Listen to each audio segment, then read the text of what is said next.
My new thing, fits in a clock, breaks in a car, pulls on my brain. Are you ready to see? This is my new thing. Are you ready to see? This thing is my new thing. Shyness will show, excitement will glow. I'm sharing this thing. That thing is my new thing. Hey folks, it's Dan Wilbur, comedian and person in physical pain. Hey, it's Zach Sims, also a comedian, and my pain is more existential. And you're listening... Emotional pain. Absolutely. And you're listening to My New Thing, a podcast where people talk about their newest obsession or interest. Important to say. Important to say, important to feel. And today we're talking to Alice Wetterlund, actress, nerd, person who couldn't decide beforehand what her obsession actually was. So look forward to finding out what it is. Is it Star Trek? Is it an obsession with comedy? Because we got into a lot of comedy talk on this podcast. And it's very exciting. I'll be honest, I don't know if she even knows what her obsession is still, but that is it's a little bit of a choose your own adventure along a journey with twists and turns, laughs, and tears. But that's mostly if you were in a sad emotional state already and you had started crying before you were listening, then you might continue to cry. But Dan, what is your new thing? My new thing came about accidentally. I did a lot of gardening this week, and you go, oh, maybe gardening is a new thing. Maybe he's got a green thumb. Maybe he's going to tell us about the 340 plants we put in our backyard. Nope. This is what happened. I threw my back out bad enough that I had to skip work yesterday, and I couldn't so much as brush my teeth. So I work in a bookstore, so hauling boxes wasn't going to work. Lifting things, even talking to people without grimacing, which I do whether I'm in pain or not. Sure. But I just couldn't even go to work. I couldn't go. I was supposed to go to a book club. I had a lot planned yesterday, mostly book related. Yeah. And so instead I had to just lay on like a heating pad, take some pills, and I just completely missed a day of my life. It was like having I get migraines and stuff. That's worse because then you can't even like look at a screen. But I'm watching 3-4 movies. I'm reading multiple books at once, and I am just looking at my dog who's crying that he needs to pee and saying, figure it out, because I could not move. And my wife helped me. She made dinner, and I just laid there. And you know what? I got to say, I hated it. And that's my thing that I wanted everyone to know, is that it was a little like COVID lockdown in that you had to find out who you are if you were just basically a brain in a jar. And I got to say, I don't have a soul. I got nothing to think about. I just do stuff all the time to fill the void. And, and Sure. And that's what this podcast is all about. It's like, can I find anything to tell people to do instead of just sitting and staring at a wall? And yesterday I had to sit and stare at a wall. And you know what? I didn't like it. So my new thing is telling people to get out there and do stuff before your back gives out and you're done. Yeah, we're turning this into a fitness podcast. So right. Get ready for that. I kind of similar where I had to get up at 7:15 yesterday. We don't need to discuss why, but I just got a side hustle as a baker. But I just can't. If I have to get up early, if I don't get the full sleep, and I have to remind myself of this, is the way my brain works is I guess it's just fight or flight. And my brain just the entire day will run through every potential anxiety or panic from the moment I wake up to the moment I go to bed. It's just like, and I have to remind myself that, you're fine or whatever, but it's just like bills, safety, health, career, just on a full thing the whole time. Most people, that happens if you smoke too much pot. But you're just at like, I missed a couple hours of sleep. Sure, yeah. And then it just, the wave comes over you. I mean, that happens when I smoke pot too, but I'm used to that. That's the fear that I understand. You asked for that. You asked for it. Yeah. I welcome that into my home. But I do think it's just like the animal like my brain isn't fully settled, so it's like, well, something bad's happening, so let's go through every possible, fear that could, what if a badger comes out of the woods and rips off my pee-pee? Then what am I going to do? Is my lady going to leave me? Should I, or would we maybe have an open relationship? Would I let her with the badger? Maybe I could be a cuck. Maybe I would enjoy being a cuck. These are the things that I'm wondering. I don't think I would. I have a feel, because I feel like I would want to, A, it would be like a concert. I don't know what to do with my hands. Right. And B, it would be, I would feel like I have to make small talk. And, because what am I just going to sit there? You know what I mean? It's like getting your hair cut. It's like, I feel like the conversation is always bad, but if I don't talk at all, then I just feel like I'm like a king getting serviced. So Plus I guess Plus, you're looking in that mirror, You Sure. got multiple mirrors when you're a cuck family. You got that Absolutely. mirror on the ceiling. You're looking at your bald spot. Yeah, you wish, buddy. But I guess I would be like, oh, that's a good move. If my pee-pee hadn't been ripped off, maybe that's a move I could have tried. Because I imagine if you're into cucking, you can bring the heat. You know what I mean? I think if you're confident enough to bang, I don't know why I'm saying bang, but bang while the partner is watching, then you know what you're doing. You're not like, is it okay if I flip you over? You're like, you're, to quote Reservoir Dogs, John Holmes motherfucker, I would say. So is your new thing this week fear and dread? And that's been scenarios. That's been my thing for a while. But I think, but definitely getting up too early and being in a white hot panic about almost anything that could happen is not really a new thing, but it is an interest that I have. Yeah. Oh, you know what? The one nice thing is that then I fell asleep a little earlier last night. So I did wake up a little earlier than I normally do, but still with a full sleep time. So that was nice. Nice. So then I was still thinking about the cucking, but I was like, oh, well, maybe I would have like a Danish while it was happening, and that would be nice. So I was looking at it more positively. Now I'm thinking about it. I'm thinking about you doing this, and you know what? It's cool for me. Of course. I don't think I'd want to be there, but I'm interested in. You better not, you son of a bitch. But it's that scenario, you're just imagining me sitting in a chair, so it's not really even that's that. That's honestly, I was just picturing you eating a donut, and it did it for me. Yeah, you know sure. what I mean? The donut. What else could you mean? I'm really I like a single entendre. Is what I like. That's to do. like real quick thing. My pet peeve, one of my ultimate pet peeves, and I know it's just a verbal tick. But as people who abuse, you know what I mean? Mm-hmm. When they'll just go like, and I ran, so I was real tired, you know what I mean? And then I just was like hungry, so I had a sandwich, you know what I mean? Yes! How could I not know what you mean? You're saying incredibly basic things. I want to watch someone fuck my partner. If you catch my meaning, that's not the same thing, but I get what you're saying. Yeah, you know what I mean? You know what I mean? I mean, the British do, isn't it? Which I actually find more annoying because to me that's like condescending and like a weird, it's like, it's rainy out, isn't it? It's like, why are you talking to me like I'm an idiot? I know it's raining. Right. Almost as bad as an American saying cheers at the end of a email. Yeah. Yeah, absolutely. But you know who isn't bad and who isn't annoying and who's great and so happy to have her on? She didn't have to do the show. She's doing well. She's got a career. It's Alice Wetterlund, a friend of ours for many, many years. Very, very talented actor and comedian. And we talk about a variety of things that you'll hear right now.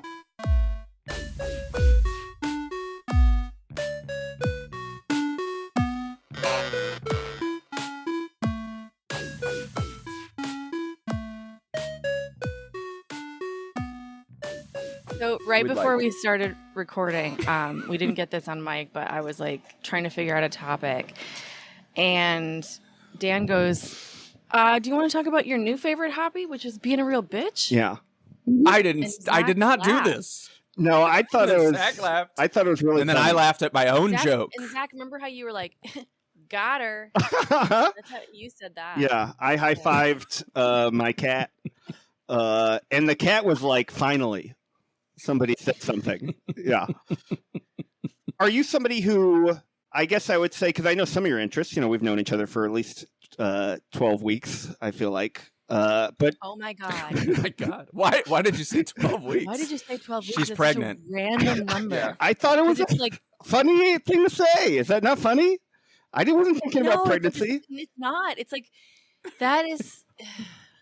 It's funny and how unfunny it is, because it's like you're a professional comedian. Well, and come so on. You should know what amounts of time are funny. Like certain amounts of time are just inherently like I'm always going like, oh, sorry, you're 80 million years old. Like a crazy amount of time sure. is funny. I right? see. Well, he said that you only knew each other for like 3 days, is what he meant. No, don't punch up. No, you'd go Punch up this probably banter. You go 10 minutes. 10 minutes, sure. We just met. Recording. And all we know about you is that you eat Couple cereal. hours. Mm-hmm. But Zach and I have actually known each other for 12 years. Yeah. Mm-hmm. Mm-hmm. A slave. Mm-hmm. Absolutely. Don't back That is away. an upsetting number. Don't back away That's from an the upsetting camera. number. Fashion. Slave to fashion. Well, And Dan, probably a similar amount of time? I think it's been since I first got here in New York, which was like 2009. And Oh my now God. it's 2050. mm-hmm. Yeah. Wow. No, that's wow. Wow. So you know my interests, but and you lived in LA for a time, so you know that I got into Star Trek. Well, that was kind of my question is, Danny. Yeah. have you had a lifelong love of fantasy and sci-fi, Yeah. or is that more recent? It's a little bit more recent in terms, like it kind of coincided with moving to Los Angeles because when I moved to LA, I didn't have very many friends here. Like I had some friends from high school that lived here, and that was it. And then Andy and comedy people, and I barely knew any comedy people when I moved here.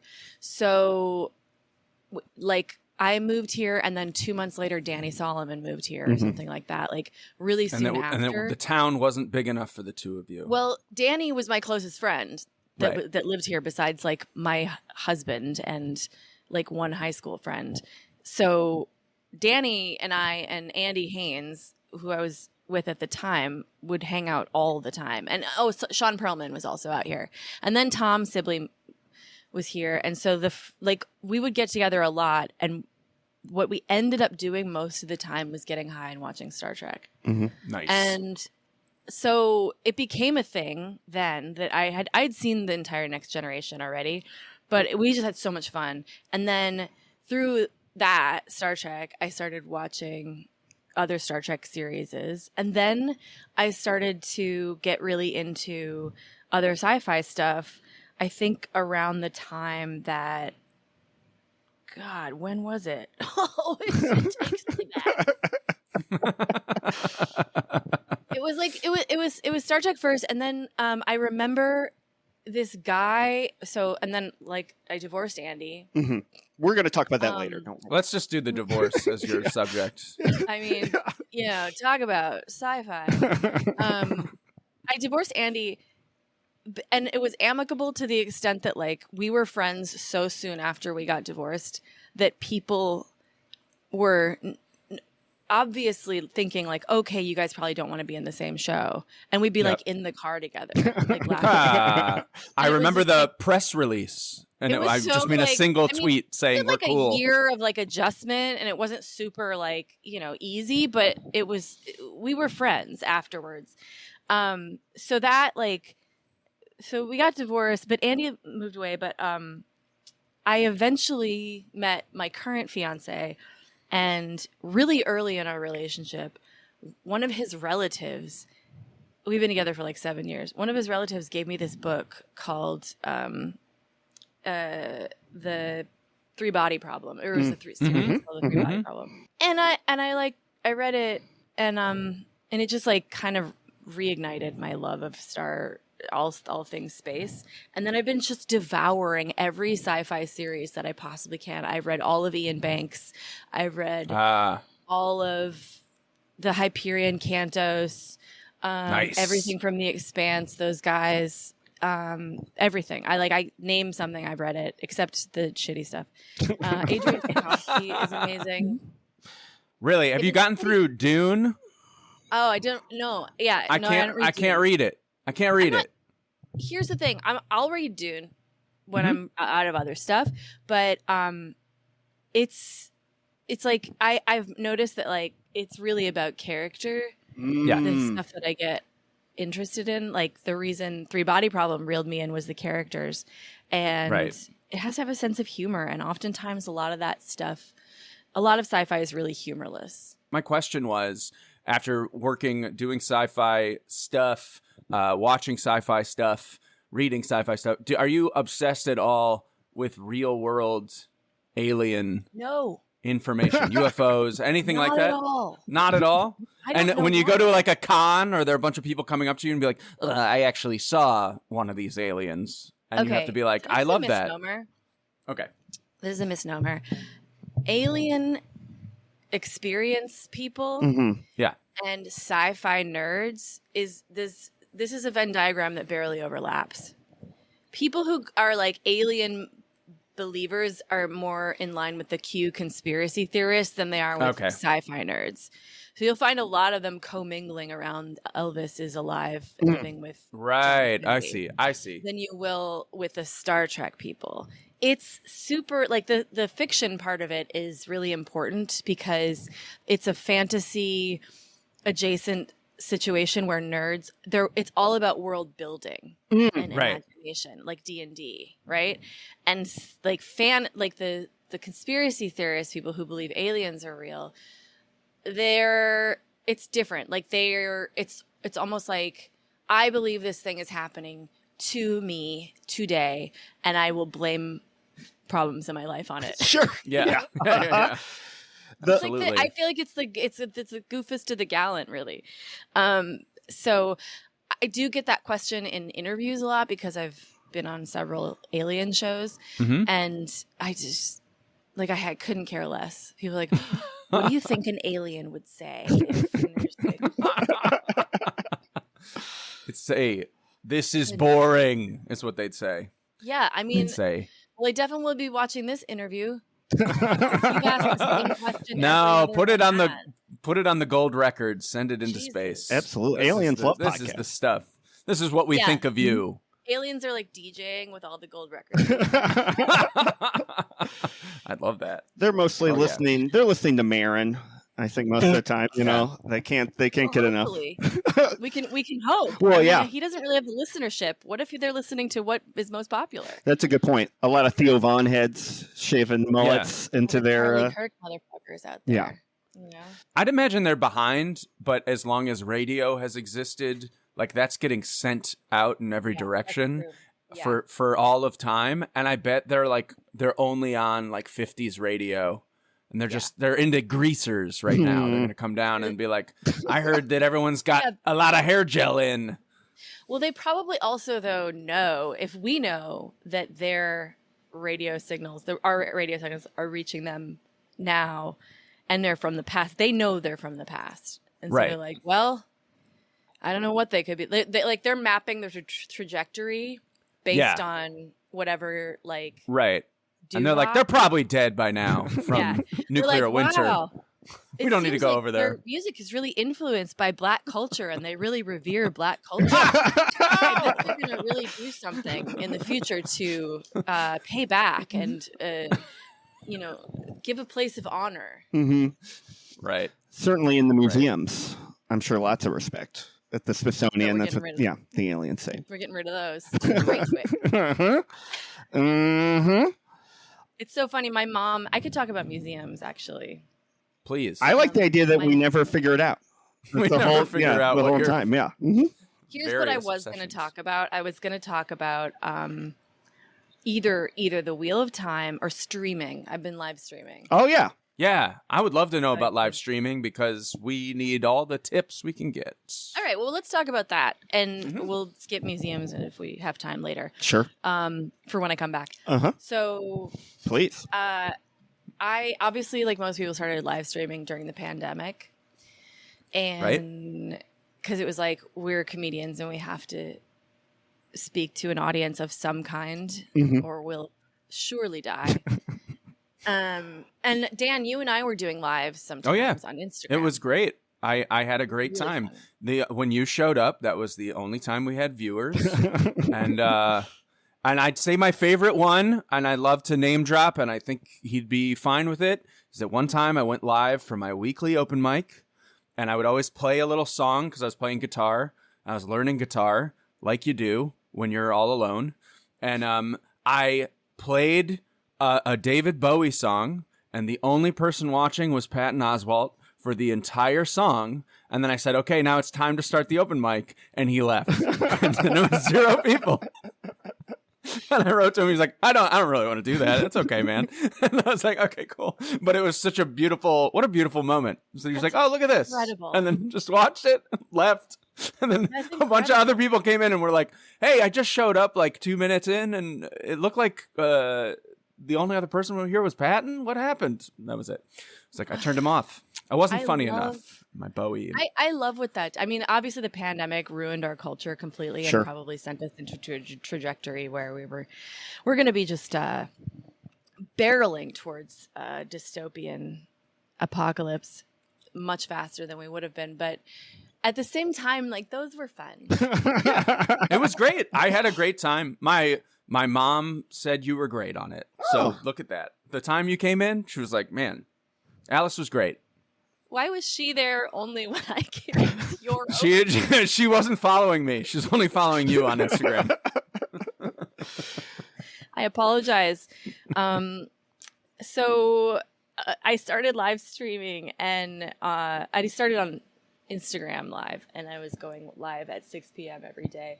And then I was doing something called the Muse at 5, which was like a news show where I would just talk about, because it was like during the BLM protests and a lot of stuff was going on in LA, and I was like, it would be cool for people who are fans of me from across the country to like know what it's like here and stuff. And so it's kind of like that, and I would just do like a couple topics and then, shoot the shit and then go. It would go for like 15 minutes, and I'd have guests sometimes. And it ended up being really popular. Like I still have people that watch that don't watch my live stream on Twitch. So that was interesting. Like I didn't realize it was going to be something. And so I would have like 28 people, but that was in live streaming terms. You're like, you either have 1 million, billion views or something, or you have like a 0. And actually it's kind of rare to get that like mid-range amount. Right. And so that's sort of like, oh, you're building an audience. So I've learned a lot about that. And I came back to it after the pandemic when I was just in between filming Resident Alien. I just like, I don't know. I got into, I was watching TikTok streams one day, and I saw this guy named Kyle Mercury playing Zelda. And he's like a very like typical Twitch streamer in that he's like a white guy who's playing video games. He's kind of young. It's our time. He's just like super positive, and right. I mean, not my like he's not a comic, but he has a good sense of humor. Sure. He's not depressed. What? He's not deeply depressed. Yeah. He's not ready to die. Well, he's just gaming, right? But he's like talking to the fans at the same time. Yeah. And I was watching it, and I was noticing his audience, their interactions on the chat. And I was like, because I had a Twitch account at this point, and I just got interested. I was like, this person seems so nice, and the audience seems so nice, and nobody's like doxing anyone. Like, you had this idea about Twitch from Gamergate, kind of. It's like, you don't want to start streaming on Twitch. You'll get all these like, because I my whole comedy career I've been online, and I've had so many interactions with like weird bozo dorks who were like, right, whatever, and so I thought it was like not available to me. Then I started doing it, and like it has been like shockingly positive. The people who come through are just so nice. And now I'm streaming twice a week, and I stream on TikTok and nice. and Twitch, and I'm getting like 100 I don't know how many thousand viewers on TikTok, and then like around 50 on Twitch, which is a really good amount. And I have a lot of followers on Twitch now because of it. It's like become, it is, you know, I'm not making a living, but it's grown quite a bit. So Yeah, that's great. So what are you playing on there?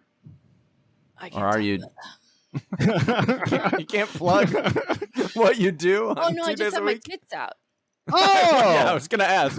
Yeah, I'm in the hot tub category. Yeah. and people are so nice. And I'm playing Candy Crush. They Everyone's can't so see it.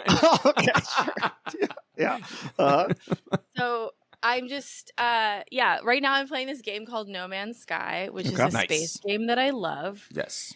And I've been playing for a really long time. And it's very underrepresented in this streaming world. Like, no, not people who stream that game are the one follower people. If you go to like who's streaming that right now, there'll be like 27 people all with one viewer. And They got to get together. You know? Yeah. they do. Yeah.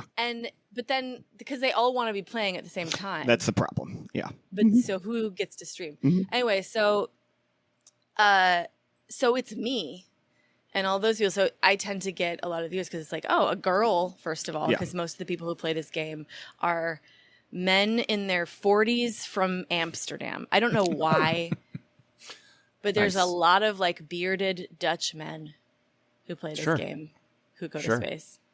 It just seems to be the demographic. Maybe they're just sending early beta testing in that area. So it's like an anomaly. People are like, and then people from who know about Resident Alien or know about Silicon Valley or other stuff I've done, and they're like, wow. So most of it on Twitch, on TikTok, is people being like, Darcy plays games? Oh my God, you look like Darcy. Are you Darcy? Do you play games? Like, Sure. people just every day realizing. So it's just kind of, it's almost like you can kind of get frustrated by it because it's like you're doing a stand-up show and there's 5 people there and they've all bought tickets, and then you advertise for 17 weeks on an paid Instagram account, and then people just keep walking in and like, you're the guy from Instagram. Like, spelling the Sure. It's like you're like, yes. Like, I don't know how to tell you about this. But it's been, I mean, it's like I pretty much only play video games during this. So That's what I was going to it's really interesting. ask. I was going to ask if it ruined the hobby of video games or if that was a hobby before, because everything I've done that had something to do with reading, you know, I'm like, oh, I'll do like a show where I read a book and then all the comedians, we all read a book or whatever. You know, you did the old What the podcast hell? where I had a... I was doing Andy.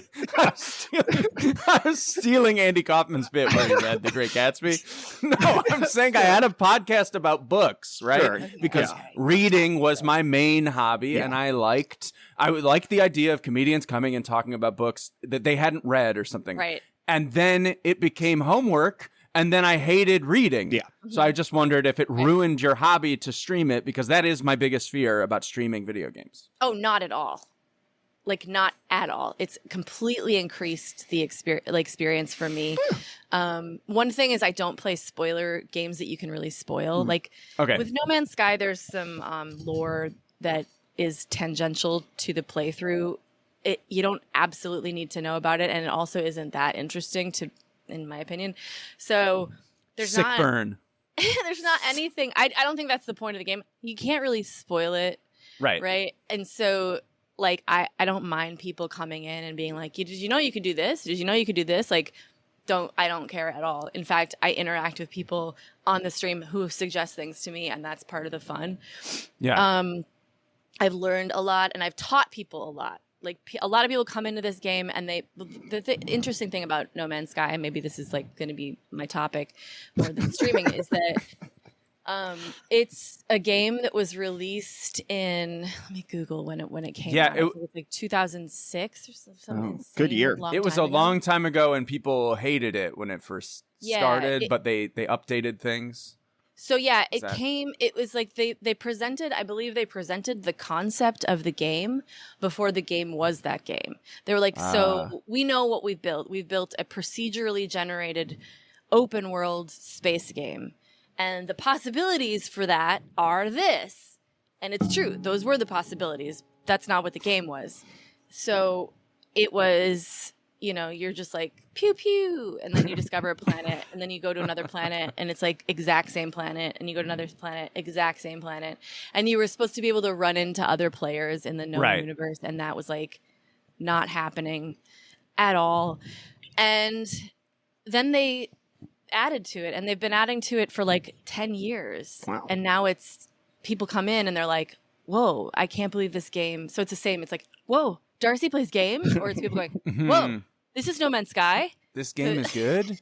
Well, I like that because usually the opposite happens. Like Yeah. I was playing a game called Helldivers because I like to unwind, and but it's all online, and a bunch of people used to play it. Like 1 million people used to play it, and now it's down to like 20,000 nerds because they quote nerfed all the guns, meaning they like made them not as good, or they just messed with they tweaked some things that people really didn't like. So when I wanted to go shoot aliens and it said like level 1 novice whatever, Dan has joined your team, he has never played this game, it was still a bunch of teenagers who are like professionals at it screaming at me that I was awful. And they didn't use the word awful, Sure. but I'm not going to use the word that they used.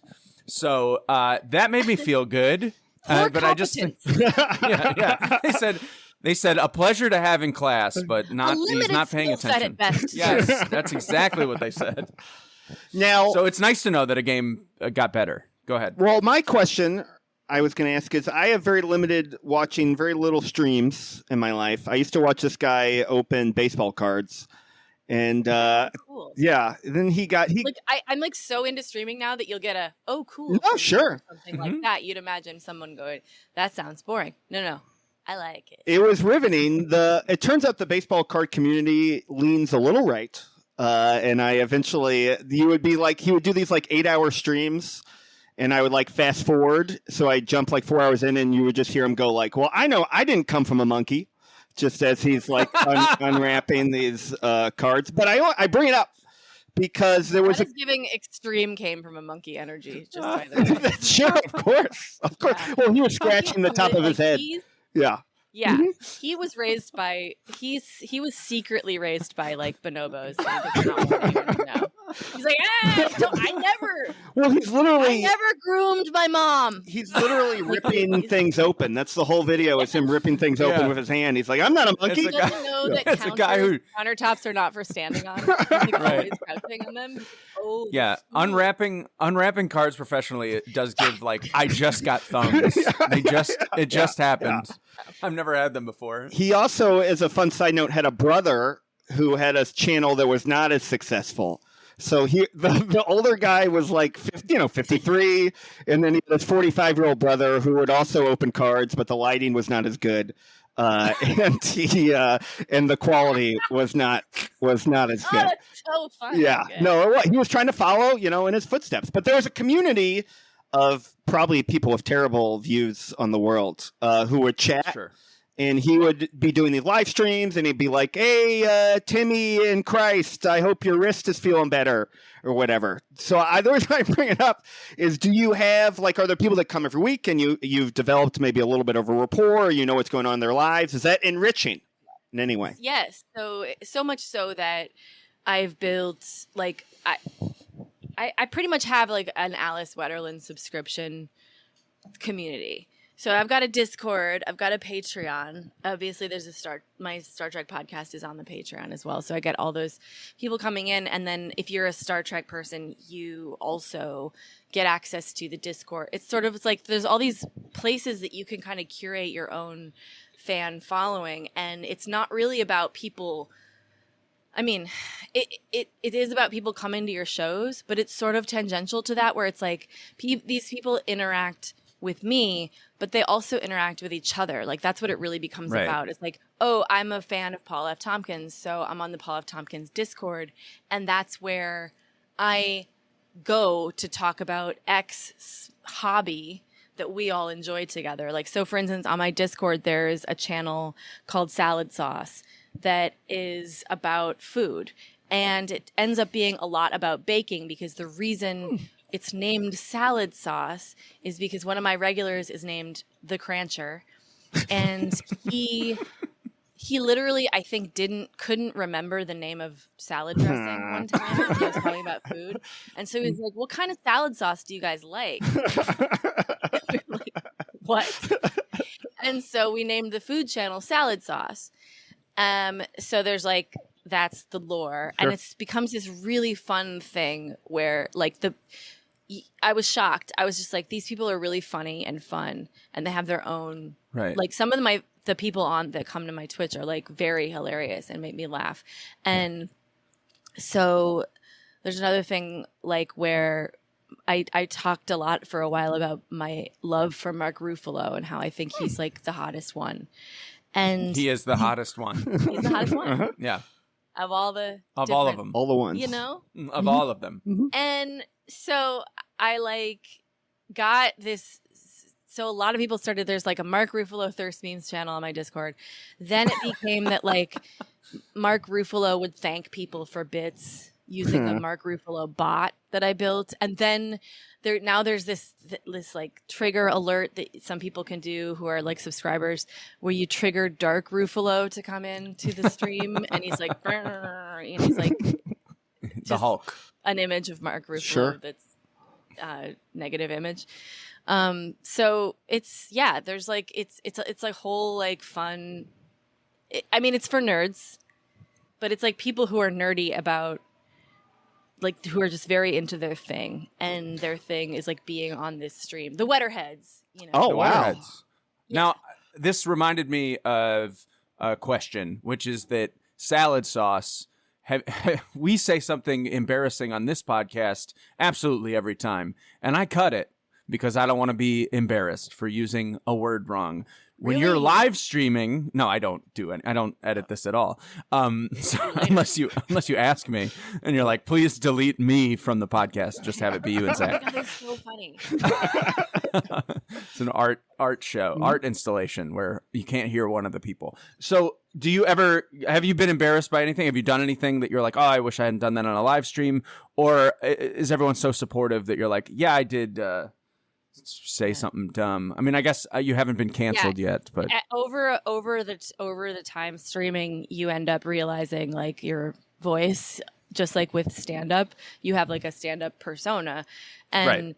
with streaming, it's really similar. Like at first, it's just like so stressful because you're like, oh, I need to be entertaining, and also I'm playing a game, and also I'm, like interacting, and I need to be making sure people don't feel ignored, or if somebody asks a question, I can't ignore that. That's mean. They're here. They're, sometimes they're paying. And then you get into a groove like it takes a long time, but you're like, eventually you realize like there's a certain amount of rhythm and people aren't always talking to you. Like oftentimes you'll be on the stream and you'll be like, the chat's going like super fast and you're like, oh, I'm so sorry. And then you realize they're just like all talking to each other about something that Right. does not involve you. And actually you're interrupting. yeah, So they're trying to solve Israel-Palestine. Yeah. They're just And trying to so- finish this. and so I will do things that are embarrassing, but it's, I have no, like, I don't know. I have very few inhibitions now. Right. Like I just like, that's part of the appeal of streaming, is that it's like an uninterrupted stream of this person's thoughts, and you're not like, you're just hanging out essentially. And so one of the things that happened recently is that my alerts always break. Every time you open up your stream software, by the way, every time it's just like, hey, we don't see your camera and we can't hear you. Also, the game can't connect. Sorry. And it's just like every time it's a new problem. So recently my alerts have been breaking. And what that means is that when somebody subscribes to the channel, a like pop up and a sound doesn't happen, so they don't get acknowledged. So if somebody pays money to subscribe to your channel, you kind of want to be like, hey, thank you, I'm acknowledging you, you know, Dunwoody FY6 for subscribing. And so it wasn't happening. And so I got like 5 subs in a row that didn't get acknowledged, and I realized I had to do something. So I was like, I'll put on some YouTube karaoke and I'll make up a song about you. And that happened, and it was like a couple times. It was really fun, and people loved it. And they were just, this is crazy, whatever. And then I chose Dancin' on My Own, Sure. which is a very, it's a very, like the intro is like da da da da da da da da. So you really got to find, you know, and I struggled. And then I chose Islands in the Stream. Oh, yeah. Which is Kenny Loggins and Dolly Parton. So extreme different voices. And it starts out, I believe, with Kenny. And I'm like, okay, the person who subscribed is called like Talking to Shop or whatever. Okay. Baby, what? Hey, what? It's like I could not get. I started over again. I started, okay, this time I'm turning everything else off, and I'm like, hey, but I cannot do it. And it was like, yeah, it was humiliating in a way, but it was also like, it's so much more fun for everybody who's there to watch you completely lose it. You just described every time I've done karaoke where I'm going extremely confidently that I'm like, this is definitely my range. And then I get to the about 3/4 of the way to the song, and there's a key change, and I'm like, Or when you realize the song like is like so many repeated. Like,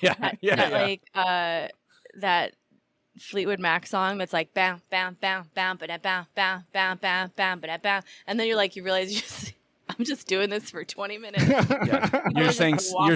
You're saying secondhand news 600 times until people are like, we get it. One thing we heard the news. I think you should know. I saw one time, and I'll just drop the name because who cares? I saw Adam Conover. Please. Adam Conover. There it is. At karaoke. Take him down. It's not taken. Honestly, this is Famously take him down. Everything. This is he ruins a lot of things. But this is not even a negative thing, which you think anyway. I keep wanting to make fun of him, but we're not making fun of him. But we'll do that on the Twitch. That'll be the Patreon. Anyway, one time Adam Conover did Walk on the Wild Side at or maybe it wasn't Walk. It was a Velvet Underground song. Might not have been Walk on the Wild Side. I only bring it up because he got about a minute and a half in and realized that it was too long and not very fun to sing, and he left. Yeah. He bailed. That's a pro move. Yeah. If you're in a private room karaoke space. It was not. Adam Conover, his brand of like Adam Ruins Everything, it's so funny because it's a dual purpose. Like it's masterful in the sense that it's like you're doing this show, which is about kind of like being a political wet blanket, and then I'm ruining this for you. And then also like that was his sort of like niche inside the comedy community. Oh yeah. Maybe because of how his stand-up was, but also like, people are like, Adam, but to him. Do you know what I mean? Sure. In stand-up, there was never any like no one ever talked behind anyone's back in stand-up. We did, but we also said we just were workshopping stuff to say to their face. You know what I mean? Yeah, like, sure. Yeah. That's what I loved about stand-up was like nobody was ever like, oh no, I want you to succeed. You said that to somebody would be like, fuck you, Sure. It was like so great. So I think. Well, I got into this biz to know someone who got famous, not to get famous myself. So I actually was rooting for everyone. You killed it. I killed it. I know so many famous people who don't talk to me anymore. We need so many. We need people to be the glue. But I came from improv.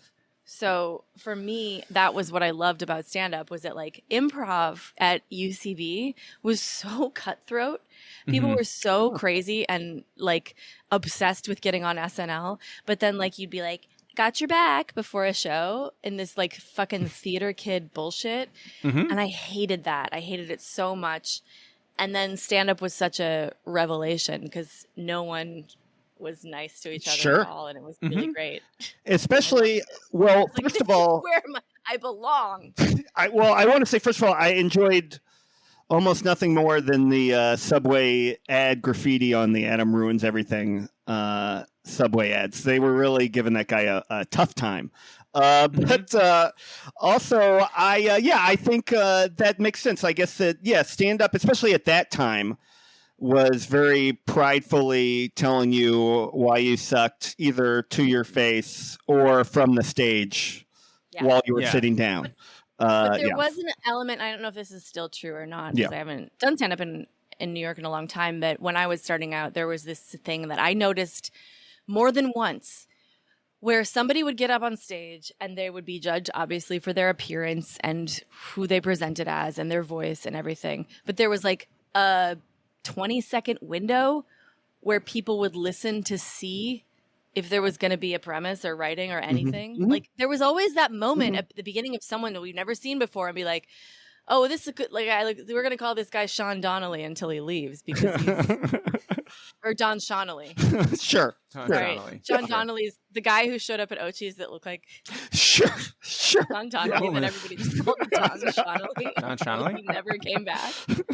But we'd listen for the first 20 seconds of Don Shonelly's bit to see if maybe he's got something, like, and that never happened when I came to LA and stand up. Like, they wouldn't matter who you were, what it was just like, they just completely ignored everyone and then went on their way. Yeah. No, that's where they had to go to those auditions. You know how it is out there. Like, I just am like, well, what are you guys doing? Like, you can't miss out on this. Like, what if this person makes an idiot of themselves? Like, aren't we? This is the good stuff. Well, I definitely felt like at that time, at least, there was way more like self-policing as well, kind of among the community, where it was like if somebody said something offensive, usually they would just get made fun of relentlessly until they quit or left, as opposed to, I mean, I don't know about now. I'm not going to Mike's all the time or whatever, but now it seems like it's much more like, it's like the policing happens before the show begins, kind of. Where then it was more, I guess just bullying, really. But bullying and shame can be valuable, I think, at least. It's so crazy. Like, I feel like I'm full circle on this because it's been, I mean, we started in 2008, whatever, 2007. Oh, yeah. And I, remember the very beginning of stand-up and being like, no, it's helpful. We're mean to each other. It's good. And trying to explain to people outside of it, like, what the value was in being essentially shitty to your fellow performer and not supportive. And I couldn't quite put my finger on why it seemed super refreshing and valuable. And now in 2025, I can completely tell you why it's valuable, because Joe Rogan, because Austin, like glad handing. Yeah, we needed that.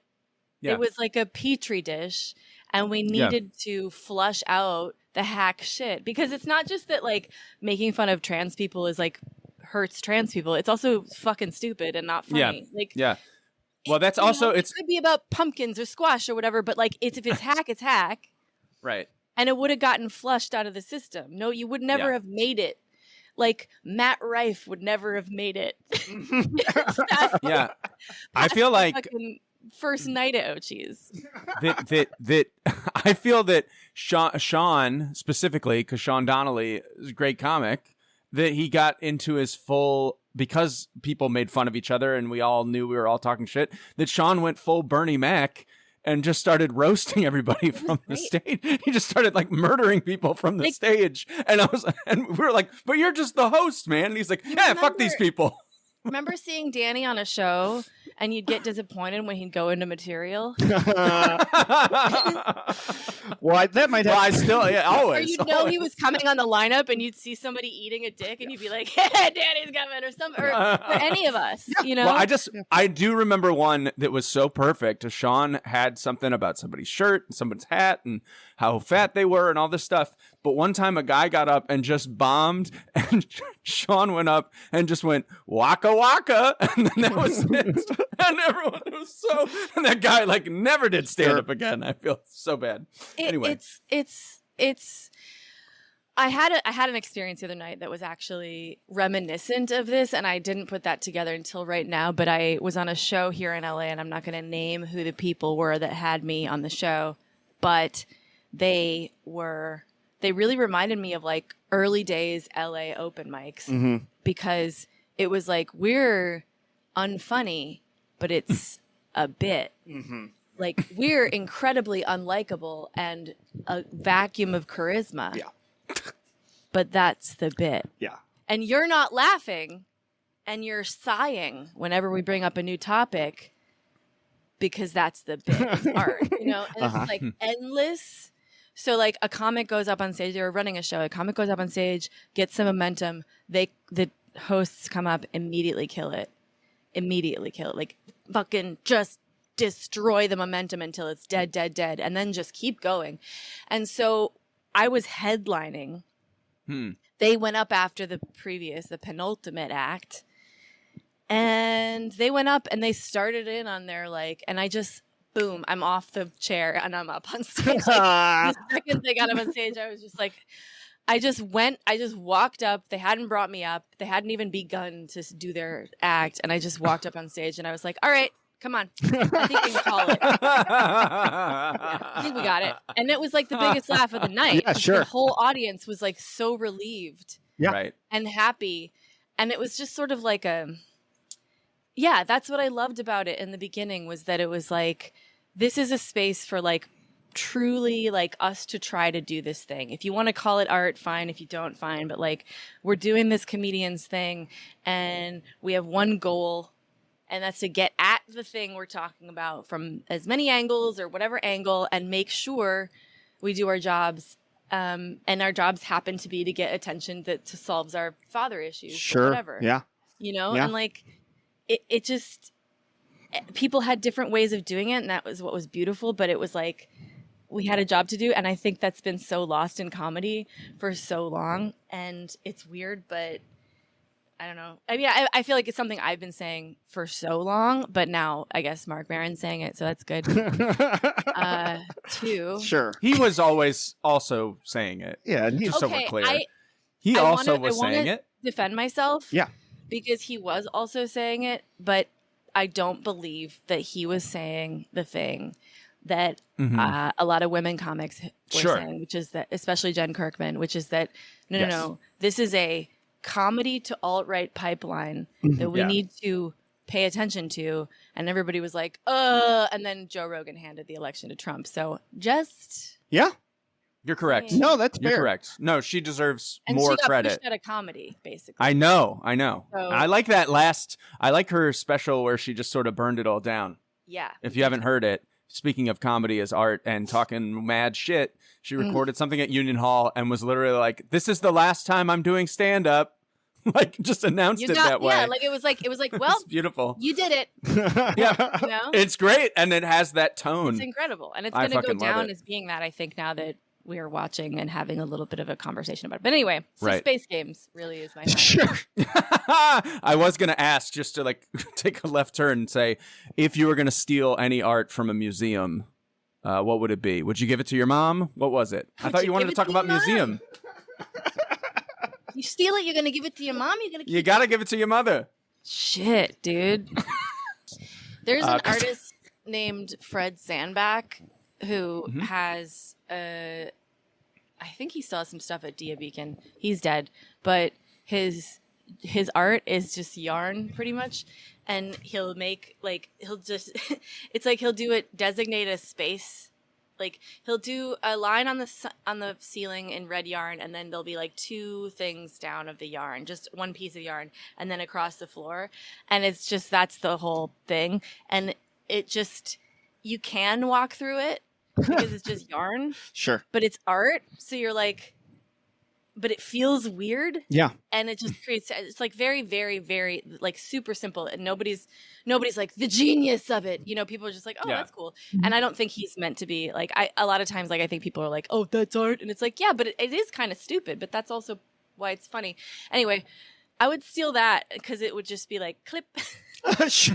Yeah. And then you could make something with it later if you wanted. And I feel like the artist would either be like horrified, but he's dead, so he doesn't care. Right. Or he'd be like, ha ha ha. Sure. Yeah. It's like eating the duct taped banana. Eating the Right? duct tape banana. Yeah. Well, it's the just duct like tape that. banana sells for millions of dollars, and then he eats it. Is he okay? Am I okay? Oh, Dan, no. You know what I'm talking about. You don't know what I'm talking about. No. There was a piece of art that was a joke. That was a piece of duct tape over a banana on a wall, and it sold for like $3 million to some crypto dork because they were like, "Who cares? It's art, you know. It's what you make of it." And then the guy who bought it took the banana off the wall and ate it, and I was like, "Now that fucking rules," because who cares? That's it. Dan, just so you know, we're both disgusted by what you just Yeah, said. because we're just thinking, Is it how long was it for because it's a sale? Like, banana? do they replace? I bet they replace the stupid banana. Of course, every day. yeah, of Yeah, course. sure. Ugh, that sucks. I think that sucks. No, Yeah. I think it deteriorates. Yeah. No, that's fair. Listen, I'm deteriorating, and I feel Same. like you all can tell, Mhm. and that you didn't like what I had to say. That's And that's the important. No. This is how I survived in 2009. Absolutely. Was I said, okay, everyone thinks I'm an asshole now, and then everyone had to say, no, we don't talk shit about you. It's okay, and then they So were. much of good stand-up, I think, is really like just great guys losing their minds. Sure. Yeah. Yeah. No. Uh-huh. Yeah. Falling apart at the It's seams. I mean, that's one of the most funny, wonderful things that there is. Like, that's like very relatable. Some of our best movie premises are just like a guy who doesn't mean any harm, and he's really, this day is just giving him the business. That's right. That's why Falling Down is the funniest movie I've ever seen. Taxi driver. Sure. I love that guy. Mhm. Taxi Driver. Yeah. The Funny, Joker. So funny. He's a clown. Funny, funny. So, Alice, where can we find you online? How do we see you stream? Everything is just type in Alice Wetterlund. It's all there. Twitch.tv/Alice Wetterlund. Alice Wetterlund on Instagram. Alice Wetterlund on fucking, except for Patreon, that's at Treks in the City. So patreon.com/Treks in the City, which is my Star Trek podcast. Hell I yeah. started. Well, thank you so much, and I hope we decide what Yeah, your obsession hopefully. is by the end of this. I was really hoping nobody was going to talk for 5 minutes right there. We were just going to. I would say, I don't know if this is worth bringing up, but my lady just started watching Resident Alien, having a great time. I've watched a little bit of it. You're so good on that show, Alice. My God, you. what a performer. Yes. Yeah, Yes. absolutely. Thank you. Mhm. Yeah, I feel like the end of the last series, I was like, I can act.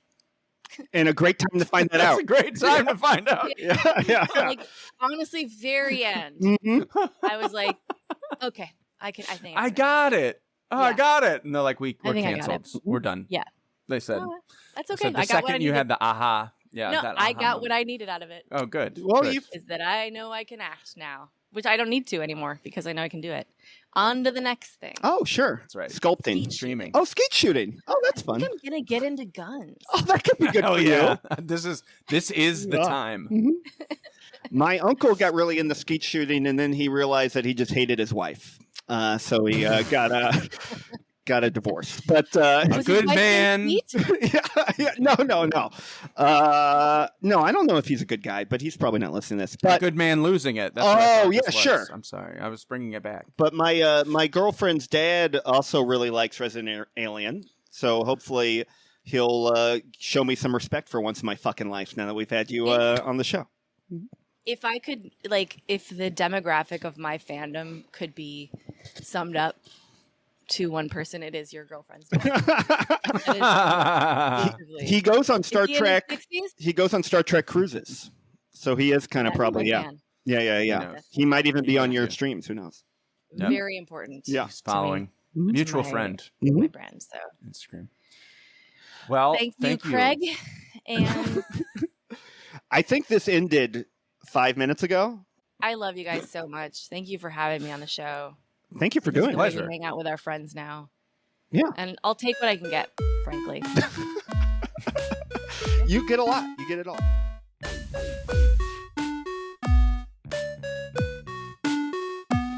Thank you to Alice Wetterlund. Follow her on Twitch. Honestly, it's like most Twitches are just perverts and sickos hoping somebody's going to give them a little attention. And so you get to see a real funny, charming person play video games. Who would want to do that? So follow Alice, listen to her Star Trek podcast. Dan, where can we find you on the World Wide Web?